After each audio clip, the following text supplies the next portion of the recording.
Depuis quelques heures, son image fait le tour du monde. Elle est assimilée pour les uns au terrorisme, pour les autres au détournement de fonds Covid-19. Eric Tato est actuellement détenu par la justice américaine.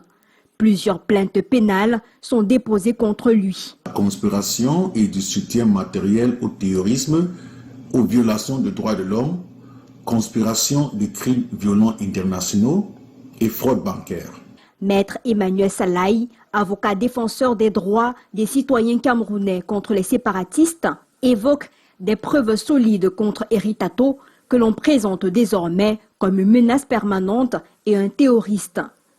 Des preuves qui pourraient aboutir plus tard à une révocation de son statut de résident américain, voire une extradition vers le Cameroun. Une fois il aura purgé sa peine aux États-Unis, que ce soit dans 10 ans ou dans 20 ans, nous pourrions envisager d'entamer des procédures pour révoquer son statut de résidence américaine, ouvrant ainsi une voie plus simple pour sa potentielle extradition vers le Cameroun.